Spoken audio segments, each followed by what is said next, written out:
नमस्कार, आर्या न्यूज देख रहे हैं आप और मैं आपके साथ अलका सिंह। बुलेटिन में आपका बहुत बहुत स्वागत है। राम मंदिर के आंदोलन के महानायक महंत रामचंद्र दास परमहंस की 20वीं पुण्यतिथि के मौके पर सीएम योगी आदित्यनाथ अयोध्या पहुंचे और रामचंद्र दास परमहंस की समाधि पर पहुंचकर उन्हें पुष्पांजलि अर्पित की। फिर वहां से राम जन्मभूमि के परिसर के लिए उनका काफिला रवाना हो गया। राम जन्मभूमि पहुंचकर भगवान राम लला की आरती उतारी और मंदिर निर्माण की प्रगति को भी देखा। इस दौरान उनके साथ श्री राम जन्मभूमि तीर्थ क्षेत्र ट्रस्ट के महासचिव चंपत राय भी मौजूद रहे। फिर उसके बाद सीएम राम कथा पार्क स्थित सरयू अतिथि गृह पहुंचे। अयोध्या मंडल के अधिकारियों के साथ समीक्षा बैठक की, जिसमें अयोध्या के सांसद और मेयर भी मौजूद रहे।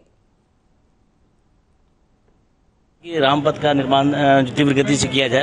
हम लोग का जो एग्रीमेंट है पीडब्ल्यूडी का वो मार्च अप्रैल 2024 में है, लेकिन इसको प्रयास किया जाएगा कि इस पथ को जो सेक्शन है यहाँ से लेके नया घाट से लेके उदय चौराहे तक उसको सेक्शन को दीपोत्सव के पूर्व कंप्लीट करने के लिए कहा गया है कि उसको फेज़ 1 को इसको जल्दी करने के लिए कहा गया है और बाकी दिसंबर तक पूरा कंप्लीट करने के लिए कहा गया है। तो इसको तीव्र गति से करने के लिए है और अक्टूबर नवंबर तक हमारा भक्ति पथ कंप्लीट करने के लिए कहा गया है। रामपथ में लगभग काम कंप्लीट हो गया है और ट्रस्ट की तरफ से जो स्तंभ बनने हैं उसका काम शुरू होगा उसमें। तो इस तरीके से काम को एक्सपेडाइट करने के लिए और लोगों को मार्ग को सुविधाजनक बनाते हुए करने का प्रयास करने। माननीय मुख्यमंत्री जी ने आज समीक्षा बैठक की और उसमें जो काम चल रहे हैं उन सब के बारे में जानकारी प्राप्त की और सभी काम को समय से पूरा करने के लिए निर्देशित किया। मोस्टली जो दीपोत्सव होना है उसके पहले जो काम किए जाने हैं वो उसमें विलम्ब ना हो, इस तरह के निर्देश दिए गए हैं और वर्क की क्वालिटी अच्छी हो, वर्कमैनशिप अच्छा हो और श्रद्धालु जो इस समय आ रहे हैं और भविष्य में भी आएंगे उनके चलने पर कोई उनको असुविधा ना हो, इस प्रकार से कंस्ट्रक्शन एक्टिविटी की जाए। इन सबको ध्यान में रखते हुए इंस्ट्रक्शंस आज माननीय मुख्यमंत्री जी ने हमको दिए हैं।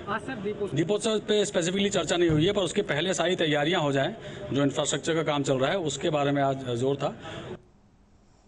वहीं हापुड़ के गढ़मुक्तेश्वर तहसील के ग्राम पलवाड़ा मोहम्मदपुर में सदस्यता अभियान के तहत नुक्कड़ सभा का आयोजन किया गया, जिसकी अध्यक्षता ओमवीर सिंह और संचालन युवा मंडल के वरिष्ठ महासचिव सेवाराम चौहान ने किया। पंचायत में जीते चौहान ने बताया कि जिले में खनन प्रतिबंध, पेड़ों का कटान और मिलीभगत से अवैध उगाई चरम सीमा पर है। उन्होंने कहा कि किसानों को इस तरह की सभी समस्याओं को लेकर 21 अगस्त को दोहरा कुट्टी किसान कैंप कार्यालय पर मासिक पंचायत में रखा जाएगा।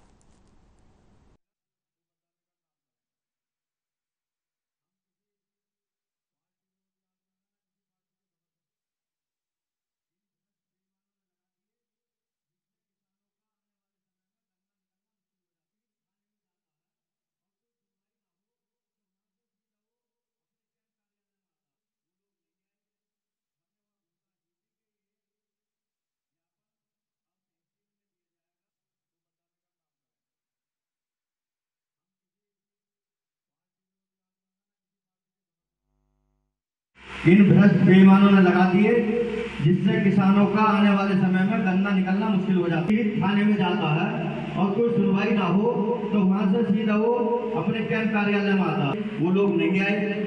हमने वहां घोषणा की थी कि ये ज्ञापन अब तहसील में दिया जाएगा, वो बचाने का काम करें। हम किसी पार्टी विरोधी आदमी ना किसी पार्टी के समर्थक। इन भ्रष्ट बेईमानों ने लगा दिए, जिससे किसानों का आने वाले समय में गन्ना निकलना मुश्किल हो जाती है। थाने में जाता है और कोई सुनवाई ना हो तो वहां से सीधा वो अपने कैंप कार्यालय में आता, वो लोग नहीं आए। हमने वहां घोषणा की थी कि ये ज्ञापन अब तहसील में दिया जाएगा, वो बचाने का काम करें। हम किसी पार्टी विरोधी आदमी ना किसी पार्टी के समर्थक। इन भ्रष्ट बेईमानों ने लगा दिए, जिससे किसानों का आने वाले समय में गन्ना निकलना मुश्किल हो जाती है। थाने में जाता है और कोई सुनवाई ना हो तो वहां से सीधा वो अपने कैंप कार्यालय में आता, वो लोग नहीं आए। हमने वहां घोषणा की थी कि ये ज्ञापन अब तहसील में दिया जाएगा, वो बचाने का काम करें। हम किसी पार्टी विरोधी आदमी ना किसी पार्टी के समर्थक। इन भ्रष्ट बेईमानों ने लगा दिए, जिससे किसानों का आने वाले समय में गन्ना निकलना मुश्किल हो जाती है। थाने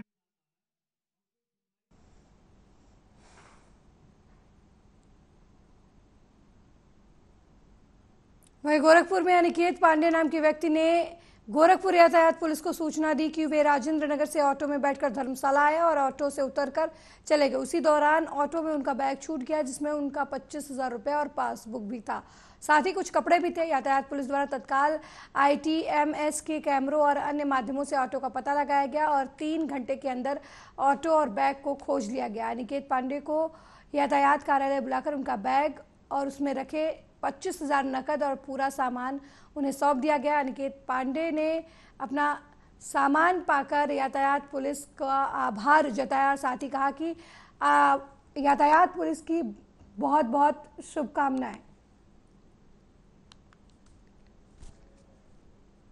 असल में सर कल बहन का परीक्षा था, तो हम लोगों को फलदान करना था, तो फल वगैरह लेके हमने ऑटो रिजर्व किया राजेंद्र नगर से। तो ऑटो रिजर्व किया और धर्मशाला हम लोग पहुंचे थे, तो फल और उतार के हम लोग रख रहे थे। इसी दौरान हमारा बैग जिसमें 25,600 नगद और अन्य दस्तावेज थे उसी ऑटो में छूट गया था, जो हमें पैसा देना था जी। उसके बाद आगे फिर हम लोग को ज्ञात हुआ 2-3 मिनट बाद, तो प्रयास किया गया पहले बाइक से ढूंढने का, वो नहीं मिल पाए। फिर जहां से मिठा लिया था हम वहां गए, वहां CCTV फुटेज देखा, हालांकि क्लैरिटी नहीं थी उसमें, तो कुछ आया नहीं। फिर कॉलोनी के CCTV से थोड़ा सा ड्राइवर का हुलिया वगैरह पता चला। फिर थोड़ी देर बाद मतलब शाम तक हम यहाँ आए यातायात कार्यालय पे, और नौशाद जी थे, उनका नंबर मिला, किसी ने बताया कि वो ट्रैफिक कंट्रोल में रहते हैं, उनसे आप संपर्क। अनिकेत पांडे नाम के व्यक्ति हैं जो राजेंद्र नगर से ऑटो पर बैठे थे और धर्मशाला पर आकर उतरे थे, और उनका बैग ऑटो में छूट गया था, जिसमें उनका 25,000 रुपया और पासबुक और कुछ कपड़े थे। वो अपनी बहन की तिलक चढ़ाने जा रहे थे और बैग ऑटो में छूट गया। बाद में उनको ध्यान आया तो ऑटो वहाँ से जा चुका था। इन्होंने यातायात पुलिस को सूचना दी, यातायात पुलिस ने इसमें प्रयास करके और उस ऑटो का पता लगाया और इनका बैग तथा इनका 25,000 रुपया सारा सामान बरामद हुआ और इनको आज यातायात कार्यालय पर सुपुर्द किया गया है।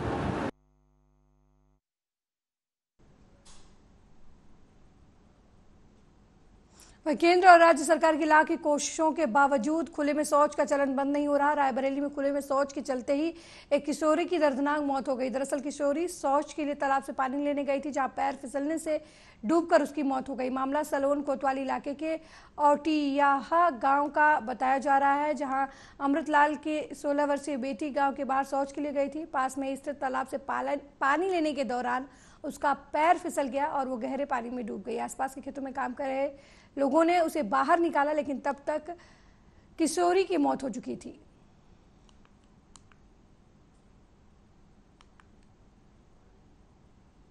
घटना है, ये लड़की जो है खेत के पास में वहाँ से गई थी, शौच करके गई थी, अपना पानी छोड़ने के लिए गई थी। उसी में सड़क के इसका पैर फिसला, उसे चल गई। कैसे जानकारी हुई आप लोगों को? जानकारी वहाँ पे कुछ लोग महिलाएं निगाह रही थी, निगाह बोल रहे थे, तो वो लोग देखे कि यहीं पे आई थी, यहीं पे तक आई थी पानी छोड़ने के लिए। उसके बाद हम नहीं देखे। घटना है, ये लड़की जो है खेत के पास में वहाँ से गई थी, शौच करके गई थी।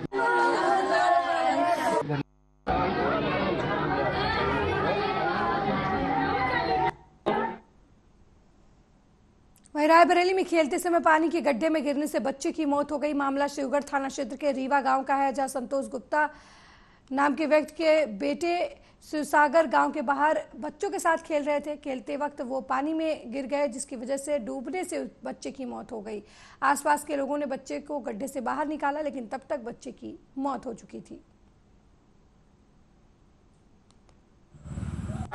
ये जो है शिवसागर मेरा नाती, ये पता नहीं कैसे खेलते खेलते पता नहीं कैसे वहाँ पहुँच गया। कहाँ पर? उसी गड्ढे में।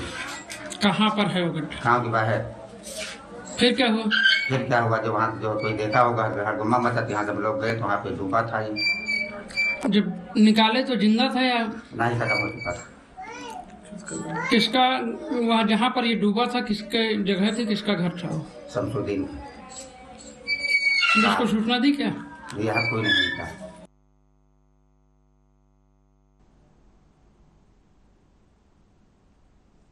वहीं रायबरेली में मां और 1 माह की बेटी का शव फांसी के फंदे से लटकता हुआ पाया गया।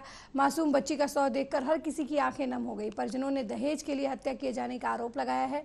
मामला डलमऊ थाना इलाके के पूरे भवानी दीन गांव का है। यहां रहने वाले शैलेंद्र कुमार उर्फ रिंकू की पत्नी और 1 माह की बच्ची का शव फांसी के फंदे से झूलता हुआ पाया गया। सूचना पाकर मौके पर पहुंचे परिजनों ने दहेज के नाम पर पैसा न देने पर हत्या किए जाने का आरोप लगाया और पति समेत 5 लोगों के खिलाफ नामजद FIR करवाया।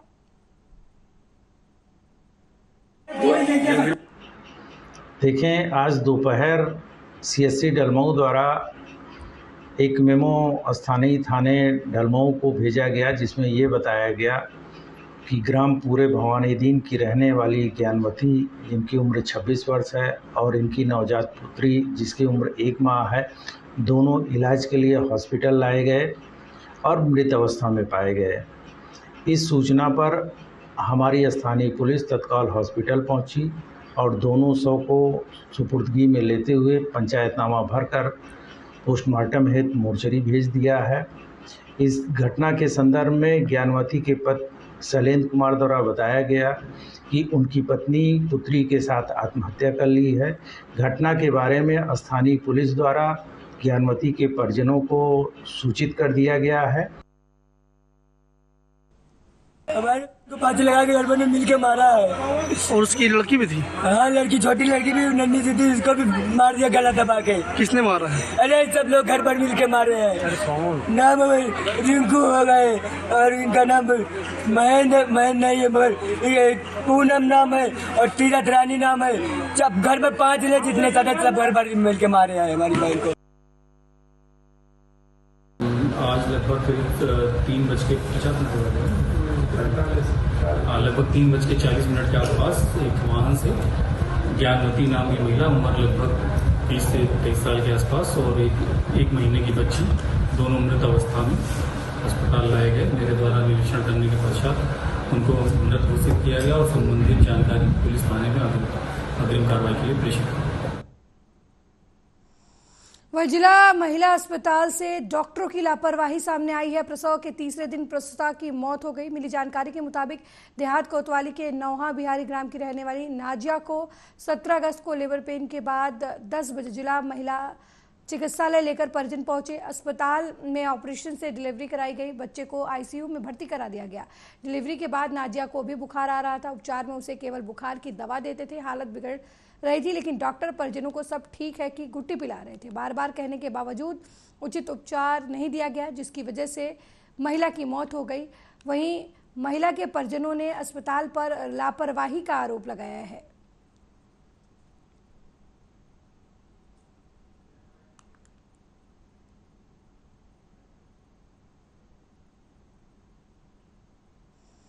अगली खबर हमीरपुर से है, जहां से एक महिला के साथ दरोगा की अभद्रता का ऑडियो वायरल हो रहा है। इस ऑडियो में एक दरोगा पीड़ित महिला के साथ फोन पर अभद्रता करते हुए नजर आ रहे हैं। दरअसल शोषण का शिकार हुई पीड़ित महिला कोतवाली शिकायत लेकर पहुंची थी, लेकिन उसे क्या पता था कि जनता की रक्षा करने वाले आरोपियों के साथ हो जाएंगे।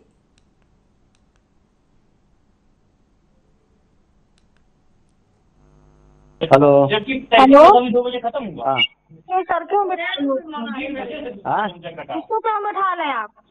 कौन बैठाला है? कौन बैठाला है? आप। कौन बैठाला है यहाँ? बस ऐसे सीधे अपने आप बताती हूँ बैठा ले। क्या बोल रहे हैं आप? गाली बदतमीजी कर रहे हैं? नहीं, ये पहले बता, कौन गाली दे रहा है? मैंने कहा, मैं कहाँ बैठा ले हैं यहाँ पर? अपने आप ऐसे जबरदस्ती बात करती हो? तो तुम पकड़ के ले आए ना, तुमने पकड़वाया? कौन पकड़वाया? तब अपनी मर्जी से आया था। वो अपने मर्जी से आया था। तो आप ऐसे बदतमीजी बात कर रहे हैं। हम जो कह रहे हैं सर क्यों बैठा ले, हम ये कह रहे हैं। नहीं, क्यों बैठा लेंगे? हम क्यों बैठा लेंगे? तमीज नहीं है बोलने की तुम्हें? तुम्हें तमीज नहीं है?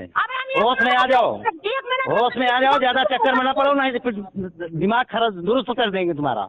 करके दिखाओगे? चलो आओ, कल हम बताते हैं तुमको। हेलो हेलो, 2 बजे खत्म हुआ। सर क्यों बैठा है? मुझे फोन कर रहा, बार बार मुझे धमकी दे रहा, मैं ये कर दूंगी। SP साहब से रिक्वेस्ट चाहती हूँ, मुझे न्याय चाहिए, मुझे इंसाफ चाहिए सर। मेरी कोई सुनाई नहीं कर रहा। और ये झुल्लन पाल दरोगा है जी, मुझे बार बार फोन लगा रहा, बार बार बदतमीजी कर रहा है, गाली दे रहा, मुझे कह रहा यहाँ आ जाएगी तुझे पता चल जाएगी, तेरे साथ बुरा हाल करेंगे। ये झुल्लन पाल दरोगा कह रहा है मुझसे, गाली बक रहा है, फोन लगा रहा, मेरे पास रिकॉर्डिंग भी है। झुल्लन और इस खबर पर ज्यादा जानकारी के लिए हमीरपुर से हमारे संवाददाता सत्यम सिंह फोन लाइन पर जुड़ गए हैं। सत्यम, महिला को धमकी देने का आरोप दरोगा पर लगा है, क्या कुछ खबर है, डिटेल में बताएं। बिल्कुल अलका, बता दूं कि महिला है जिसका आरोप है कि जो है उसके साथ में बलात्कार हुआ है, शादी का झांसा देकर के जो है बलात्कार किया गया है। जिसके बाद में जो है जब एक पीड़ित महिला जो है थाने जाती है एक न्याय की आस लेकर के जो है, तो वहां पर तैनात दरोगा झुल्लन पर जो है महिला का आरोप है कि उनके साथ अभद्रता किया गया है, जिसका ऑडियो भी उनके पास है। ऑडियो में साफ तौर से देखा जा सकता है कि किस तरीके से जो झुल्लन पांडे दरोगा है वो एक महिला को अभद्र गाली देते हुए नजर आ रहे हैं। तो कहीं ना कहीं एक तरीके से देखा जाए कि मिशन शक्ति अभियान का पाठ पढ़ाने वाली ही हुक्मरान जब ऐसे कृत्य करते हैं तो स्वाभाविक बात है कि खाकी पर सवालिया निशान खड़ा होता है। अलका। सत्यम, क्या महिला की रिपोर्ट दर्ज की गई है? आपने कहा कि दुष्कर्म पीड़ित हैं वो, तो क्या उनकी रिपोर्ट दर्ज की गई है? आरोपी के खिलाफ कोई भी कार्रवाई नहीं की गई है। और जब मैंने इससे संबंधित पीड़ित महिला से बात करी तो उनका कहना है कि उनके वहां पे जो तैनात दरोगा हैं उनके द्वारा जो है उनके ऊपर दबाव बनाया जा रहा है, राजीनामा का दबाव बनाया जा रहा है। तो इससे कहीं ना कहीं साफ तौर से नजर आता है कि हमीरपुर के जो संबंधित अधिकारी हैं वो आखिरकार कब तक कार्रवाई करते हैं, और ये देखने वाली बात होगी। फिलहाल ऐसे दरोगाओं पर क्या कार्रवाई होती है ये भी देखने वाली बात होगी। अलका। सत्यम सिंह, क्या इस बारे में पीड़ित महिला ने किसी उच्च अधिकारी को भी इसकी सूचना दी है, शिकायत की है, कोई लिखित? बिल्कुल, जो है एक तहरीर जो है दी गई है। तहरीर में जो है बाकायदा उन्होंने डिटेल से बयां की हुई है कि उनकी जो है कार्रवाई नहीं सुनी नहीं जा रही है, कार्रवाई नहीं हुई है, मुकदमा भी अभी तक पंजीकृत नहीं हुआ है। तो फिलहाल में जो है अभी एक ऑडियो भी वायरल हुआ, एक वीडियो भी वायरल हुआ है। वीडियो वायरल में भी साफ तौर से जो है हमीरपुर पुलिस अधीक्षक से जो है वो न्याय की गुहार लगाती हुई नजर आ रही हैं। जी अलका। उच्च अधिकारियों का क्या कुछ कहना है इस पूरे मामले में? बिल्कुल, उच्च अधिकारी अभी इस समय कुछ भी बोलने को तैयार नहीं है। अलका। बहुत बहुत धन्यवाद सत्यम इस खबर पर जानकारी देने के लिए। तो हमीरपुर में पीड़ित महिला को दरोगा से धमकी मिल रही है, और इस खबर पर हम सीधे पीड़िता से के पास चलते हैं जो हमारे साथ इस समय फोन लाइन पर जुड़ गई हैं।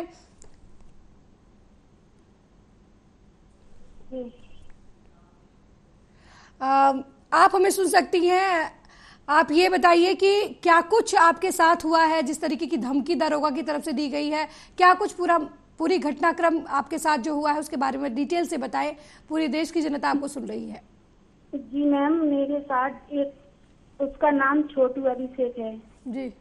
छोटू अभिषेक है। तो मेरे साथ उसने शादी के झांसे दिए, मैं तुमसे शादी करेंगे, ये करेंगे, ये करेंगे। मेरे साथ गलत संबंध बनाए हैं उसने जी। गलत संबंध बनाने के बाद ये मुझे भगा के ले गया। वहाँ से कहने लगा, वहाँ वो अपने पास रखा, फिर कहने लगा मैं घर जा रहा है, मैं पैसे लेने के लिए तुमसे कोर्ट में रख करूंगी। मैंने कहा ठीक है।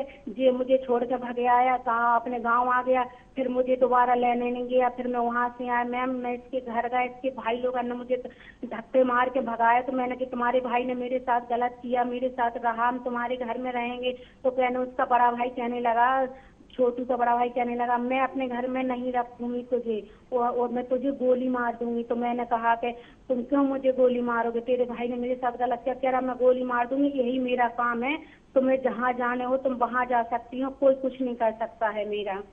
तो इस मामले में आपने पुलिस की मदद लेनी चाहिए। वहाँ पर आपके साथ क्या कुछ हुआ? जी राठ में जी। आप जब पुलिस के पास गई इस पूरे मामले को लेकर, तो आपके साथ वहाँ पर अभद्रता की गई? हाँ, मैं रात कोतवाली गई तो झुल्लन पाल दरोगा है, मैंने उसको बताया 7 तारीख से मैं बराबर जा रही। तो उसने झुल्लन दरोगा ने उससे छोटू से लड़के वाले से पैसे ले लिए जी। तो वो मेरी नहीं सुनना, उन्हीं की सुनना। और मैं जाती है मैडम तो मुझे रोज बुला रहा, थाने में रोज बुला रहा, कोतवाली में मेरे साथ बदतमीजी करता है, बात उल्टी सीधी करता है, गाली गलौज करती है। अभी मेरे पास रिपोर्टिंग दी है, उसने कल फोन लगाया तो मुझे गाली माली बक रहा, तेरा तुझे जेल, वो कल आज भी बुलाया तो मैं नहीं गई थाने डर की वजह से। कल कह रहा मुझे अपने सामने बैठा रहा, वहाँ कोई नहीं था, क्या लगा तुझे जेल भेज दूंगी, तेरा शरीर का छींचा लेजर हो जाएगा, तुझे मुकदमा करूंगी तेरे ऊपर, चाहे तू राजीनामा कर ले, इसमें तेरे लिए अच्छा ही है। जी, क्या आपने उच्च अधिकारियों से इसकी शिकायत की इस पूरे मामले की? मैम मेरे साथ कोई नहीं है, मैं जानती नहीं है, मैं पढ़ी लिखी नहीं है, सब जगह भूले भटकत कर रहा, कोई वो हमीरपुर गए, हमीरपुर किसी ने सुनवाई नहीं की मेरी। जी, तो आपकी क्या क्या अपेक्षा है उच्च अधिकारियों से, शासन प्रशासन से आप क्या चाहती हैं? मैं ये चाहती हूँ मैम, या तो उसको मुकदमा करिए, मुझे न्याय मिलना चाहिए। जी आयशा, बहुत बहुत धन्यवाद अपनी बात रखने के लिए आर्या न्यूज पर। तो पीड़ित महिला, दुष्कर्म की पीड़ित महिला थाने में आरोपी के खिलाफ मुकदमा दर्ज कराने जाती हैं, लेकिन उनके साथ उल्टा दारोगा की तरफ से अभद्रता की जाती है। अब वो शासन प्रशासन से न्याय की गुहार लगा रही हैं।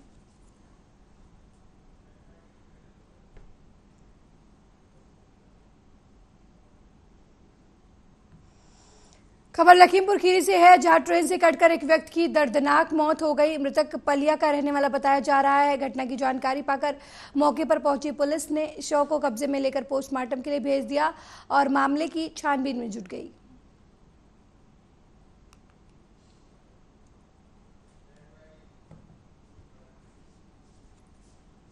वहीं गाजियाबाद में आबकारी विभाग की टीम ने रविवार की सुबह लगभग 7 बजे टीला मोड़ा थाना क्षेत्र के रिस्टल गांव में मुखबिर की सूचना पर कच्ची शराब के साथ 2 महिलाओं को गिरफ्तार किया। जांच पड़ताल में आबकारी विभाग को लगभग 70 लीटर कच्ची शराब सहित शराब बनाने का उपकरण भी बरामद हुआ। इस पर आबकारी टीम ने मामला दर्ज कर कार्रवाई शुरू कर दी। वहीं आबकारी विभाग की टीम की छापेमारी की सूचना के बाद कच्ची शराब बनाने वाले लोगों में खलबली मची हुई है।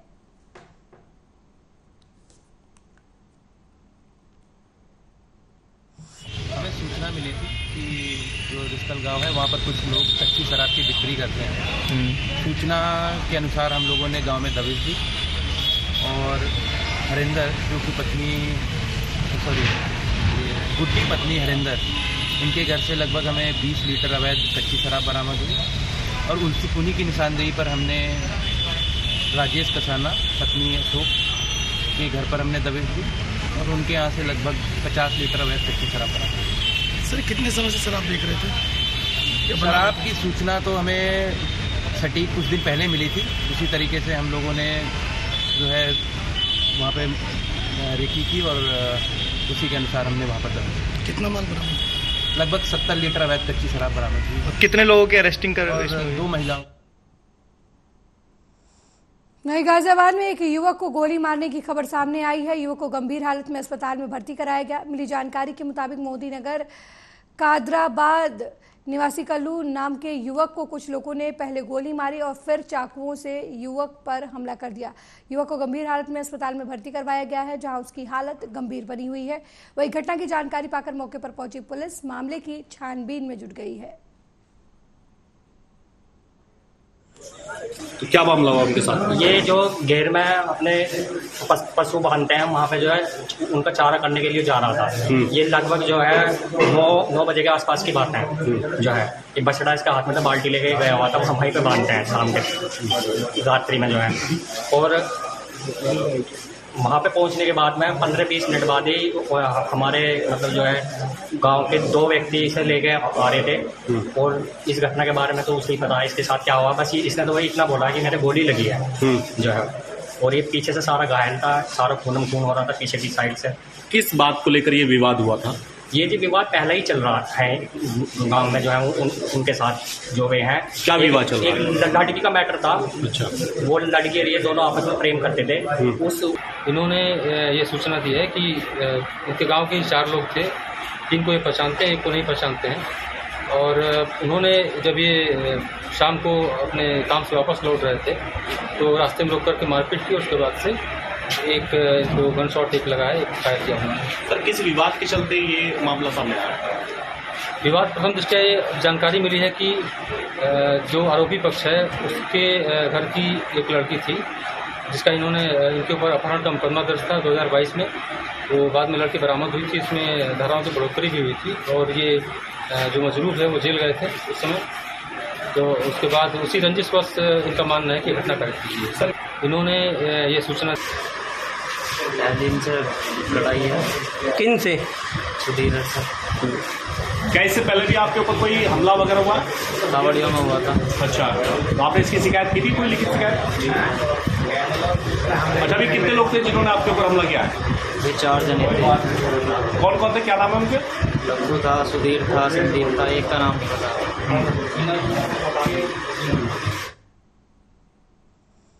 वहीं कानपुर देहात में संदिग्ध परिस्थितियों में विवाहिता की मौत हो जाने से परिजनों में कोहराम मच गया। परिजनों ने ससुराल वालों पर हत्या करने का आरोप लगाया है। घटना की जानकारी मिलते ही मौके पर पहुंची पुलिस ने शव को कब्जे में लेकर पोस्टमार्टम के लिए भेजते हुए वैधानिक कार्रवाई में जुट गई।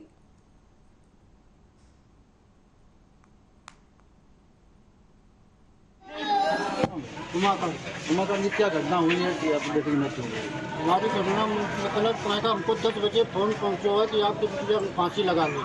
मैंने वहाँ से आए तो ना हमको यहाँ मिला। और जब मैंने अपनी नतनी से पूछा है तो उन्होंने बताया कि पापा ने मम्मी को मारा है, मार कर मुझे स्कूल छोड़ने का। इसके बाद में आ करके जो क्या करती नहीं क्या नहीं, वहाँ पर तो उठा कर यहाँ डाल दी। क्या मानते हैं कि ससुराल वालों ने हत्या की? हाँ। क्या नाम है तुम्हारे दामाद का? आप